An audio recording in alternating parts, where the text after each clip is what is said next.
G'day guys, and today I thought I'd share with you all what I've been up to in the garden. Now gardening and other associated backyard activities is only something I've really picked up within the last year or so, but I found it really rewarding and enjoyable, so I thought I'd share what I've been up to with all you guys just so I can show you what can be done, show you how easy it can be.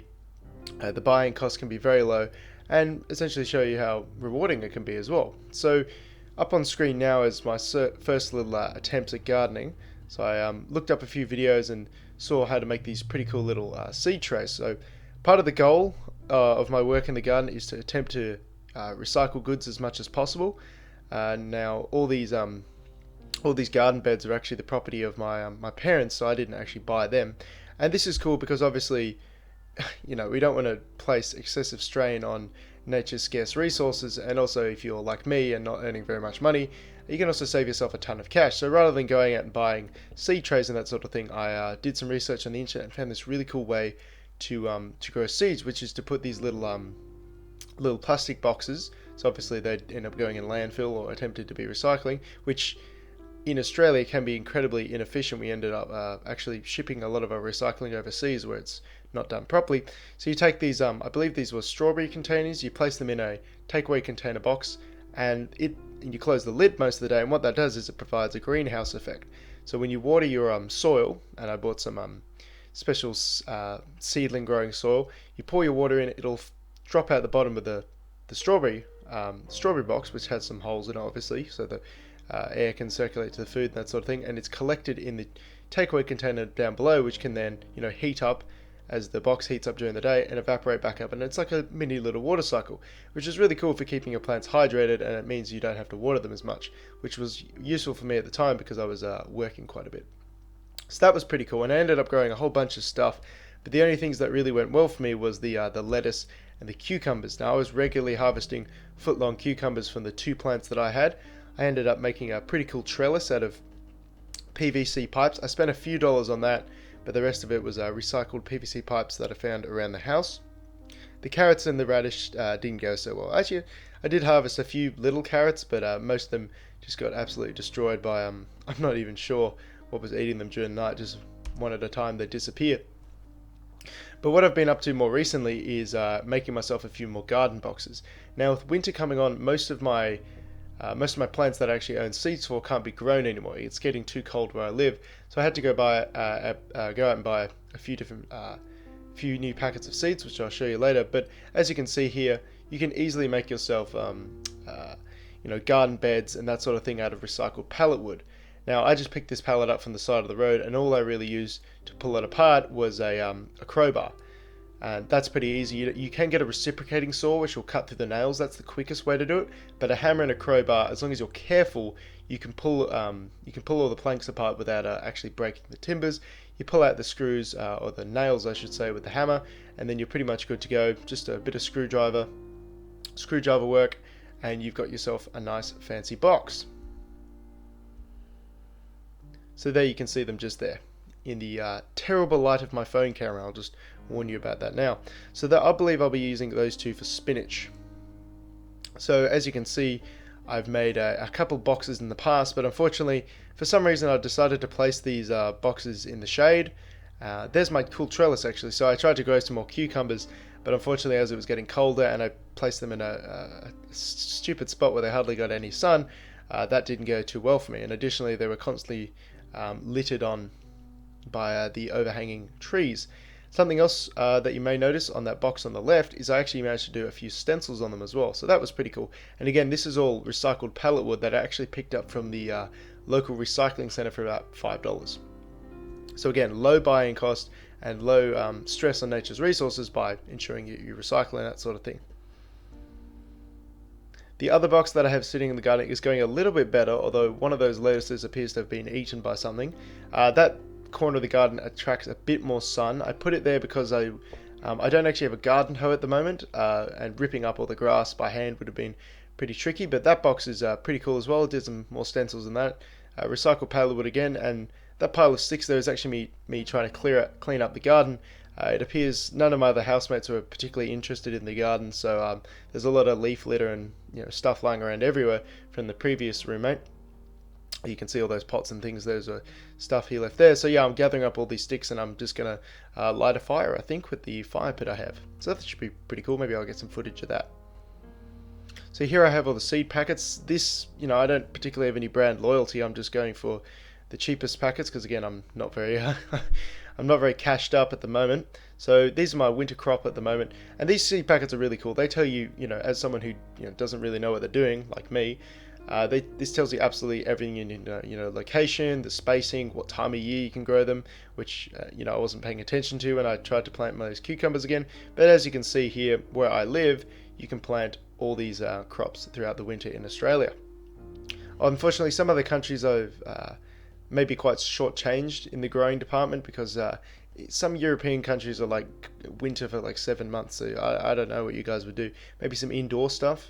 I'm not too sure. I don't really do indoor plants. So something really, really cool that I looked up is I wanted to get some little individual boxes to grow my little seedlings in, because what's happening before, as you've seen with those radishes, I was planting them in big clumps and I was getting way too many, and trying to thin them out can be tricky. You can sometimes damage your little plants. The one that you really want you can end up damaging, which is no good. So I wanted to have individual little seed pots, and so I looked up on the internet homemade seed pots, and I came up with this. Well, I didn't come up with this idea, but I found this really cool idea, which was actually origami seed pots.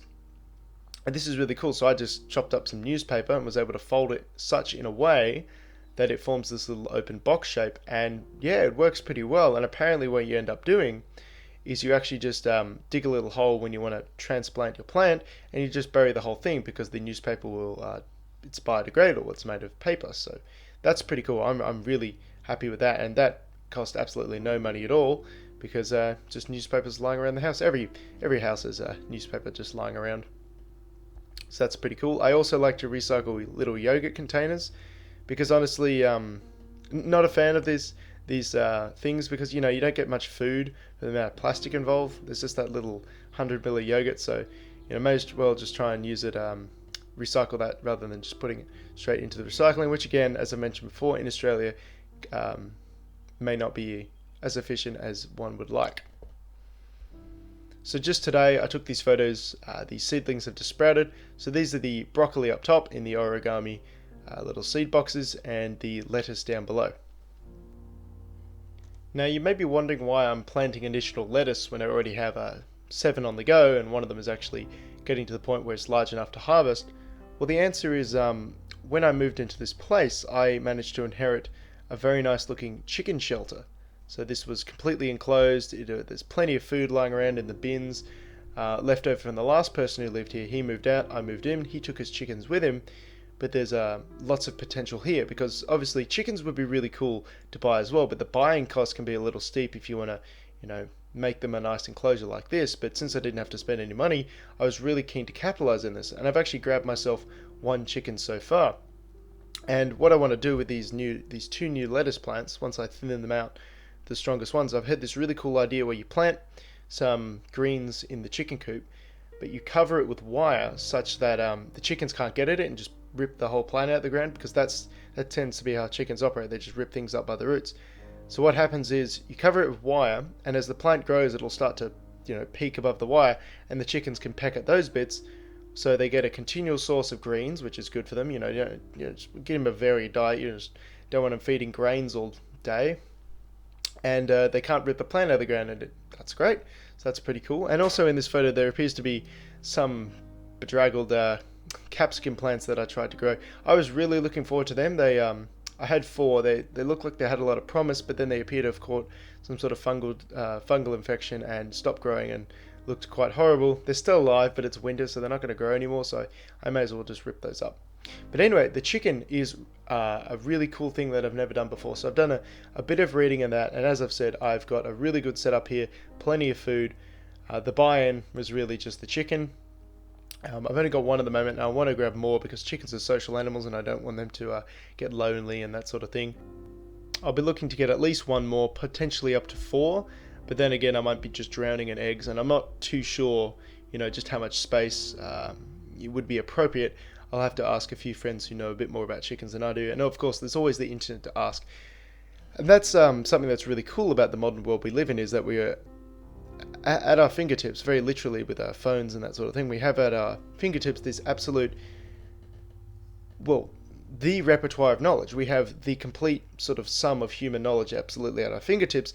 And I think, familiarity breeds indifference, and we tend to forget just, how much useful stuff there is at our fingertips, and we tend to use our phones and computers for entertainment. And there's nothing wrong with that, but I don't think we should take the internet completely for granted. I think we should, try to, not always, of course, there is a place for, having fun and just vegging out and watching Netflix, so to speak, but I think we should also try and take advantage of this vast repertoire of knowledge, the sum of all human knowledge, and attempt to learn something useful and further our own skills. So that's part of what this is as well, is, I would like to be able to, in the future, to be either partly or fully self-sufficient, and this is I'm laying the groundwork for that here. I'm learning a lot of things. Maybe you shouldn't overwater those capsicum plants because they might get a fungal infection. Maybe you want to get more than one chicken because they're a social animal. You want to give them, things to entertain themselves with. I managed to make a swing for my chickens out of wire and a recycled broomstick. And also, the process itself can teach you things, because, going through this process, you get to be able to realize just how easy this is for starters. This is not a lot of effort, and it's actually really fun. I really enjoyed the Saturday I spent, making these boxes and that sort of thing. But you can also get an idea of, just how much crap we throw out. Those yogurt containers I used, they'd probably be in some landfill somewhere at the moment, and, potentially all the other stuff I could have bought, I've sort of avoided that. And I think that's a really good thing, not overburdening the planet, because that, is a problem of first world countries. We have this affliction of affluence in that, we're consuming so many resources per capita. It's, not great for the planet. So that's about all I have to say on the garden at the moment. I do want to really stress just how fun this was to, put together and learn new skills and, see something grow before your eyes. That is something that makes humans happy, scientifically and chemically speaking. Setting goals and achieving them and watching things come to fruition is what releases oxytocin within the human brain, and that makes you happy and that makes you feel really good. It's why video games can be so addictive, because you just keep working towards that next goal. But I digress. It was really fun to do this. It was really fun to watch things come together. It was really fun to learn new skills. The buy-in was very small. Again, I'm not spending hundreds of dollars here. I doubt I've even spent $100, Australian dollars that is. And it was important for me to realise, or it was valuable for me to realise, just how much stuff could be recycled. I'm not going out there and buying plastic garden beds and plastic seed trays and plastic this and plastic that. I'm able to recycle, and that's cool. Let's not totally overburden the planet here, guys, and let's all learn some useful skills and grow some homegrown veg. How good's that? Thanks all for sticking around, and have a good one.